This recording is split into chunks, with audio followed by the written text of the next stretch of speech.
right, welcome back to the Beast Game Podcast, and today we're talking about Jack Reacher, which is on Amazon. Jack Reacher is a series of books, and it also has been movies. So there were 2 movies starring Tom Cruise, who was in the first movie. He was okay. That second movie, I did not like that.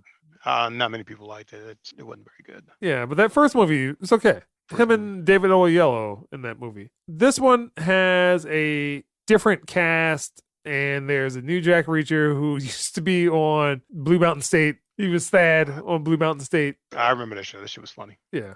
The show just starts off a cold start. He's getting off a bus, walking into a town, sitting in a diner, trying to have some pie. Then he gets arrested. There's been a series of dead bodies showing up. And they're questioning him particularly because no one in this small town knows who he is. He goes to jail. And it winds up he's trying to intentionally be in jail so he can find out what has happened to his brother, because his brother was also investigating this town for some reason. The thing about Jack Reacher is that Jack Reacher was in the military. He was a military investigator. If this was like a TV show, he'd be doing jobs here and there, trying to find something for somebody. The whole thing with Jack Reacher, he just, again, even with the Tom Cruise movie, he is a military investigator and he's using his skills in the real world. Keith, how did you feel about Jack Reacher? Good stuff. I was a fan of the Tom Cruise's first movie. Really liked it. Even though I knew he didn't physically match the characters. The actor, he handled it well. It's Tom Cruise and... his charisma carries it. This was acting. If anyone ever wonders like if Tom is a movie star or an actor, Tom Cruise is an actor and a movie star. All right, that dude can act. So Tom Cruise carried it. 5'7" guy able to carry off playing a guy who's a foot taller than him and 60 pounds heavier. So he carried it. He pulled it off well. This guy is able to pull it off. Had the physical presence that Reacher was supposed to have. And I think he's like 6'2", but they basically play him up because Jack Reacher should be like 6'5" and big dude. Size-wise, they had it right. Played it off very well. The thing I liked the most about it was that, as well as because I read the synopsis for the book that they base this off of, basically take everything straight from the book. Those people who are Jack Reacher fans, the first novel of Jack Reacher novels, this is pretty much a shout out. They heard what you had to say about it, and they recast the role and firm a hand with the plot and everything, and just kind of took it straight from the novel. I also like the fact that the pacing of it, each episode, even though it's taking the course of several days, almost 2 weeks. I think the episodes were paced out perfectly, and they were almost always almost an hour long, and each one paced out very well. There were no times where there was a lull in anything that was going on. Anything the plot just kept moving. I like the cast of characters. I think they're gonna have a challenge next season to keep that going because basically Reacher just goes from town to town, getting into trouble or helping people that pops up and everything. Other than his one friend, Neely. One of his military teams. Correct. Yeah. Played by Mariah Sten. You're not going to have too many recurring characters popping up and everything.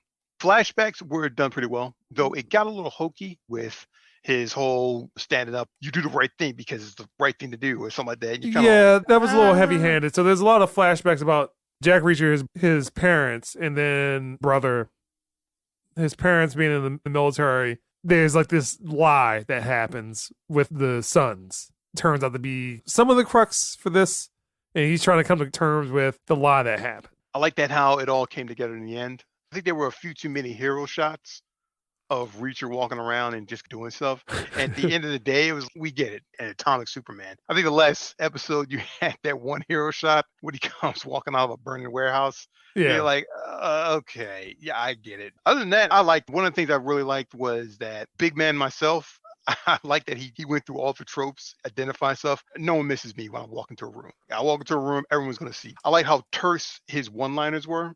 He delivered a line and he would just kind of cut off. He wouldn't say a whole lot, but what he said was fairly impactful. So I thought the writing was up to par. I thought the writing was good. I thought the pacing was good. Acting was really good. Supporting cast was pretty phenomenal. I thought the villains were too caricatures. But again, I think that was pulled straight from the novel. And I think once it starts falling apart for them, that's when it starts getting a little silly for some of the villains. That one kid, I mean, you just knew he was a serial killer type. Like, you're like, oh God, this guy looks like a serial killer. Hey, Roscoe, like I really want to be like. What the heck is going to go on here? And then, all right, not too much I can say as a negative to it. The action, however, I will say, going back on the positives, the action was phenomenal. Because Alan Rickson has the body type that you would assume that if he's going to one punch somebody, it's going to be him. Yeah, he punches somebody. That shit like he's going to hurt. And when he says he's going to do it, I mean, like when he bitch slapped that one dude in the thing, I'm like, yeah, that's about how that goes. Pretty much how it goes. I'm watching the show with my wife, and I'm like, at some point she's heard me say, I'll just roll my eyes when something happens. You have one guy tries to intimidate someone else, just slap him. Why are you talking? Just smack him in the face. That'll end the whole conversation, and either something will happen or something won't. It's the end of it. She'll just look at me like, what? There you go. See what I'm talking about now? Conversation's over. Situation resolved. It got a little violent. In the end, a minute out of your lives rather than an hour and a half, chest pumps and idle threats. Situation's over. So again, I think even though Alan Rickson is shorter than Reacher is in the novel as per, but everybody around him is shorter than he is. Yeah. It looks right. But his physicality, he's at least a good 20 pounds heavier than what he is in the novels, I think. He definitely carried it off. And his action, I think he did all his own stunt. Gunplay was good. Stunt work was good. A solid piece of work from Amazon in that regards. Because, I mean, this is right up there with Bosch, in my opinion. Yeah, and I would also say that first season of Jack Ryan, I binged this show. Don't rarely binge shows, but captivated after the first episode. Like, all right, I want to see where this goes. And then just proceeded to burn right through this. Satisfied in every aspect of this. Some negatives. I mean, sometimes the villains were a little hokey, and then it's like, where is this stuff going? And like, why would it be all this interweaving of plots and stuff? But in the end, I understood it. Agreed. I can't find a whole lot of fault in casting or the writing itself. For good or bad, they took everything straight from the novel. So again, fans of the novel, they're going to love it. Negatives you could possibly find in this is that Alan Rickson is not 6'5". He's only 6'2". And again, he's wearing Timbs. He got almost an inch of extra height, so he's technically 6'3" in the show. But they play it up, and he literally looks like he's towering over everybody. You're not going to have any problems or any worries about this guy whatsoever.